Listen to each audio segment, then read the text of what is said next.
You know, the issue that I have with the Dave Chappelle bit is it's really, really difficult to cover any of the shit that he says in his Netflix specials without running afoul of copyright. See, I'm not doing like, this isn't like a video essay. Video essayists on YouTube have the privilege of being able to include clips, pre-upload a video, and then see whether it gets flagged and then like edit it or like adjust the visuals or sound or cut away or make adjustments in just the right way to make sure they don't get flagged by copyright. Not the case for me. I unfortunately have to just kind of raw dog it live. You know, that's the best I can do. So I'm afraid that I can only show you a bit of what I'm going to talk about, and even then it's going to have to be paused pretty heavily, and even then it's going to have to be audio only. But you'll live, you'll survive. I liked Dave Chappelle for a long time. I mean, dude's always been edgy, and let's be fair here, you know, in a like, you know, hoity-toity, let's cross our legs and fold our hands together and be real serious about it sort of way. He's always been problematic. He's been sexist, you know, whatever.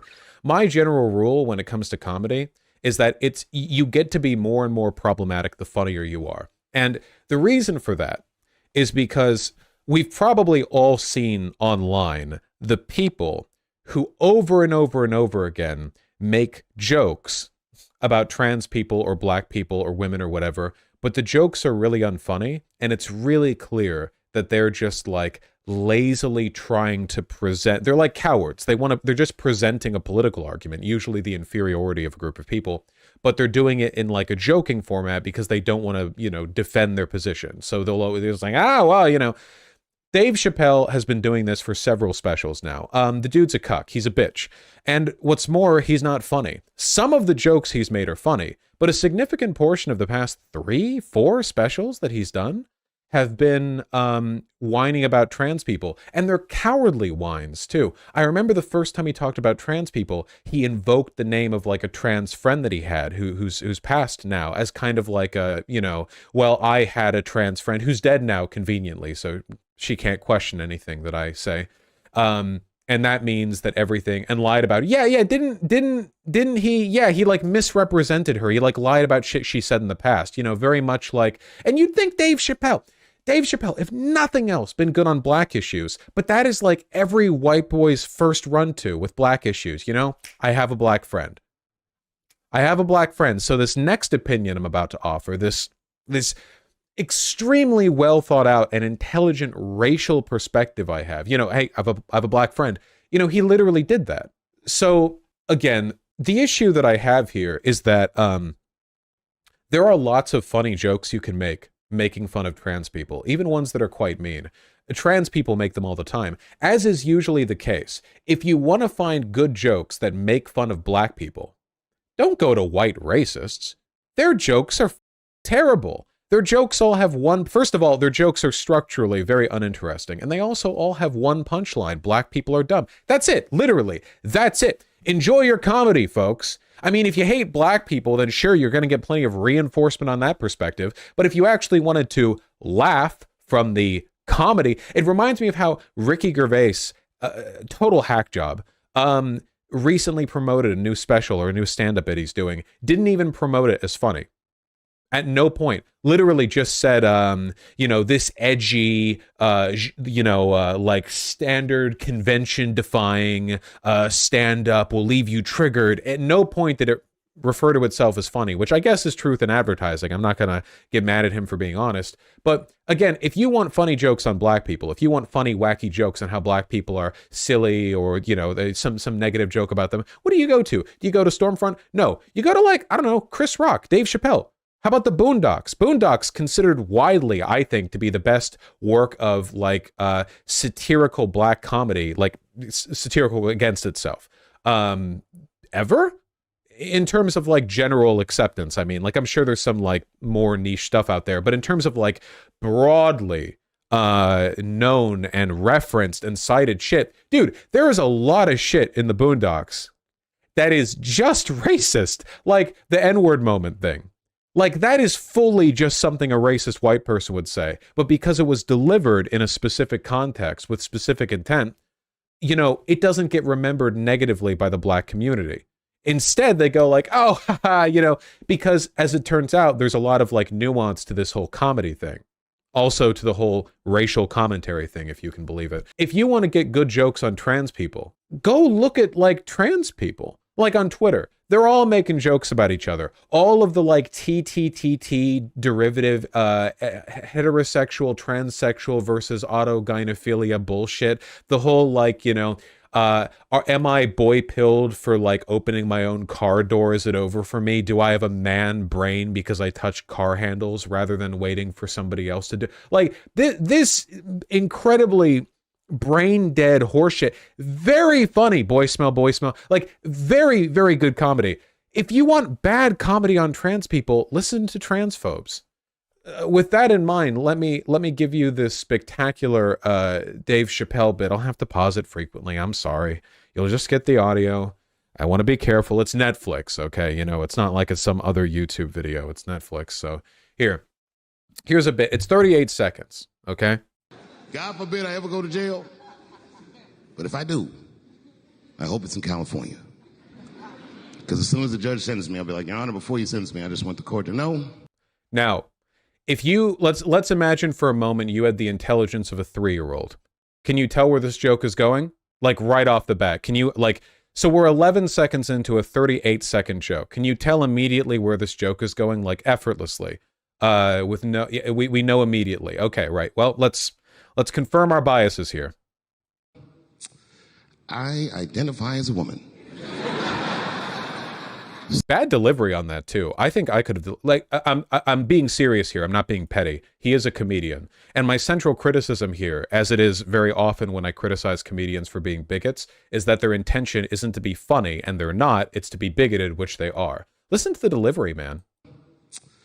I identify as a woman. What emotion is he selling there? You know, is that like a hesitant, like last second, oh, let's go to the woman's jail thing? Or is that like a, you like, I don't know. I just, Send me to woman's jail. Like we all remember what Dave Chappelle sounded like back when he was good, right? Like I know he has a specific kind of delivery. I'm saying he's not doing it very good. You know, it just sounds like rote. I don't know. It sounds like, I don't know, like he's doing a Dave Chappelle impression. And as soon as I get in there, you know what I'm gonna be doing?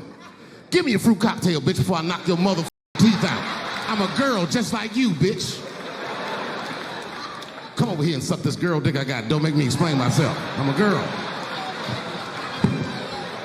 So the joke, you see, is that trans women will sexually assault other women in women's prison, which he demonstrates through the classic bit of, if he could, he would sexually assault and women in women's prison. This is, believe it or not, transphobes actually consider this like a valid argument, where they're thinking like, well, if I could get into a women's prison, I would just all of them. So naturally, that must be what trans women will do as well. In spite of the fact that even though this culture war has been going on for like 10 years now, believe it or not, the anti-trans bathroom bill stuff started really getting introduced back in 2014. Yeah, every accusation is a confession.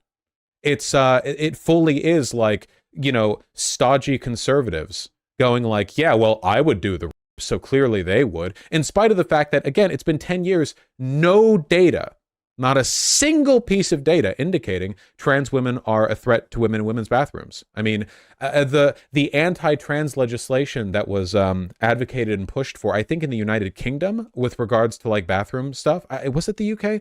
They literally admitted they had no data. Wasn't it, who was it? Who was the leader? Was it Boris Johnson? Which PM was it?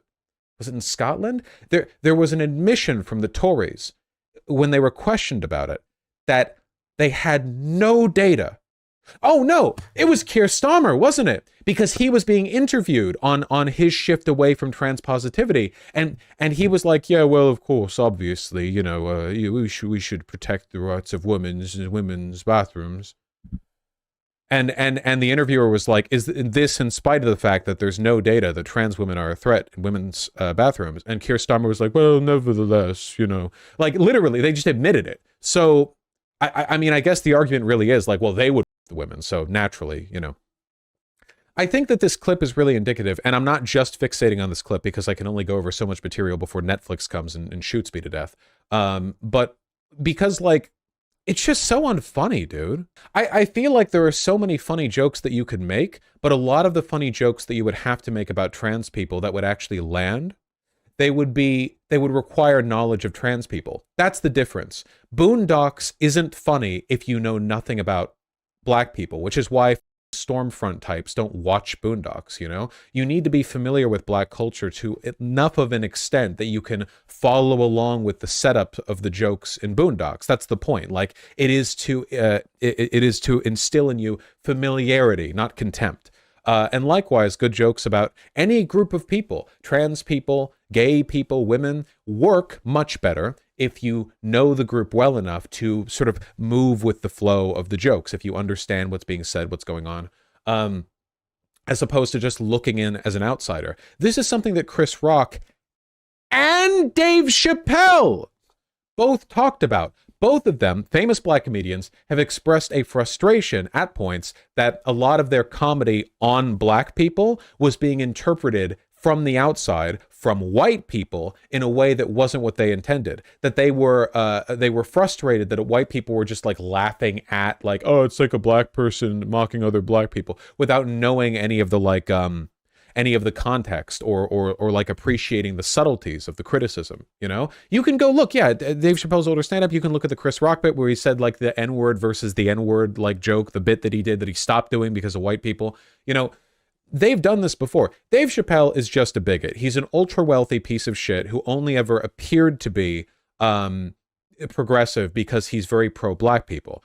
He was very funny. Now I think he's quite unfunny. The humor has dropped off. I don't think he used to be more politically on the ball than he is now. I just think that he's doing the same thing a lot of lazy hacks do, which is that they're capitalizing on an easy target you can punch down on. Remember, the whole point of comedy, in many cases, is to punch up, or at the very least to use satire to draw attention to relevant, critical, social issues. But now we're getting like this, like, hey, wouldn't a trans woman just rape all the other women? You know, this is like old material too.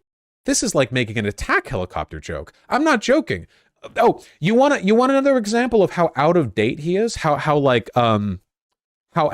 dated this comedy bit is? I've got one more clip. Hold on. I'm not going to play the full thing. You only need a bit of it. What do you want to be when you grow up? I don't want to say, because I don't want the other kids to laugh at me.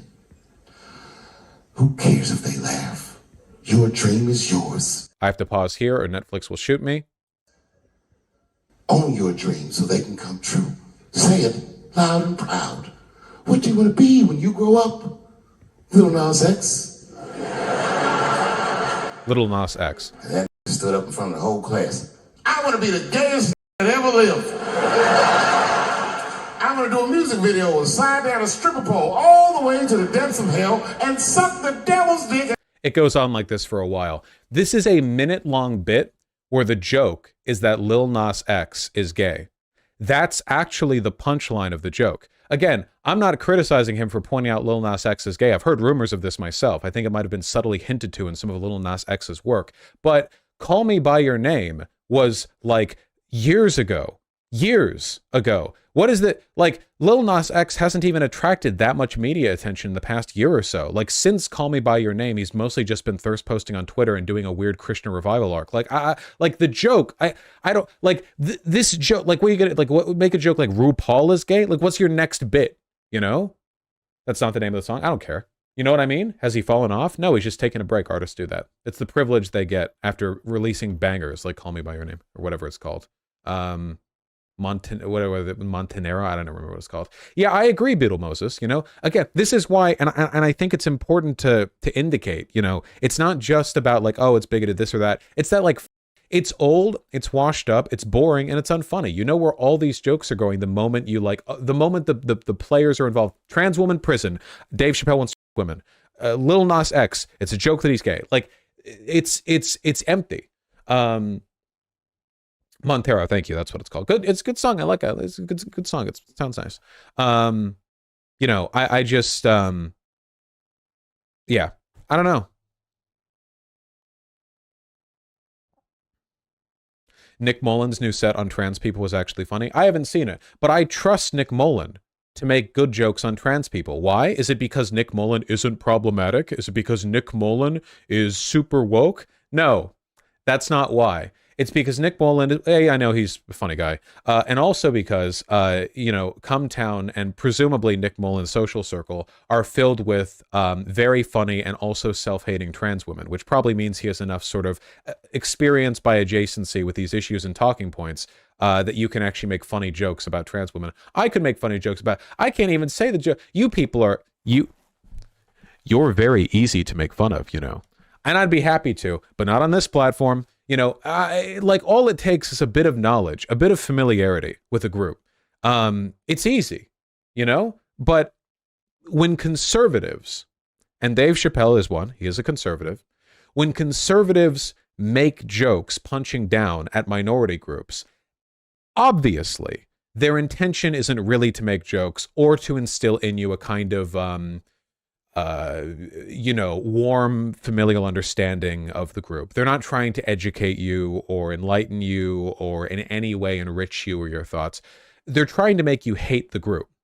The takeaway from conservative comedy, from Dave Chappelle's bit there with the trans women, is trans women are a threat to other women. That's it. That's the point. That's why that comedy exists. Look at any Ricky Gervais bit, or however the his last name is pronounced. I don't care.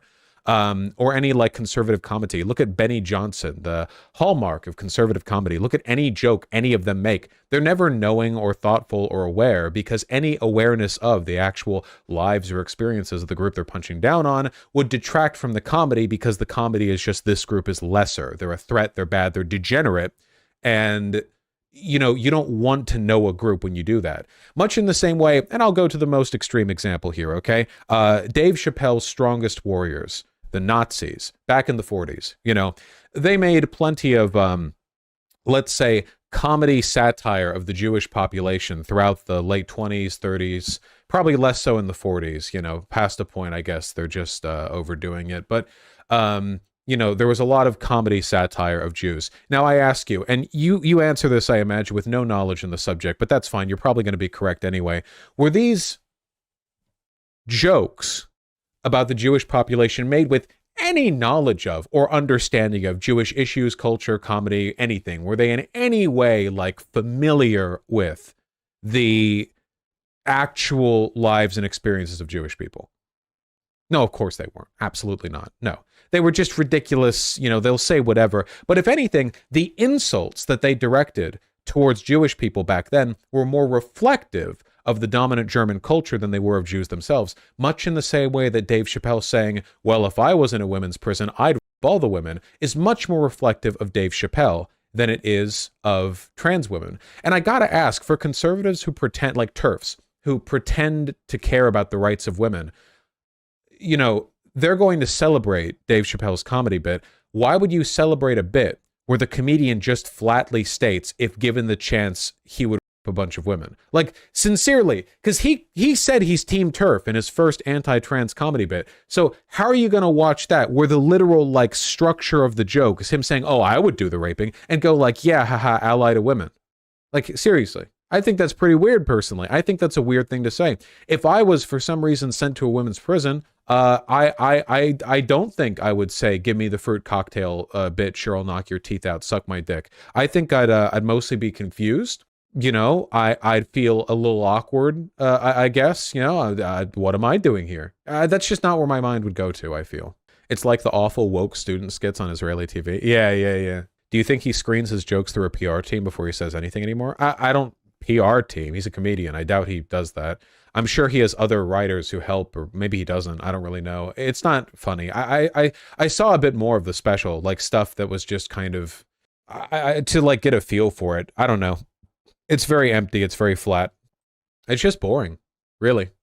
Shame I can't go over all of it bit by bit, but again, Netflix. If you're watching, you should hit the like button. It makes me feel good to see numbers go up. And also make sure to subscribe. This is an anti-Dave Chappelle channel. It's the content of the entire channel. So if you like that stuff, you intrepid anti-Dave Chappellers, then you'll love the channel. Actually, there are probably at least 3 or 4 videos critical of him. Usually one for every special he does. All right.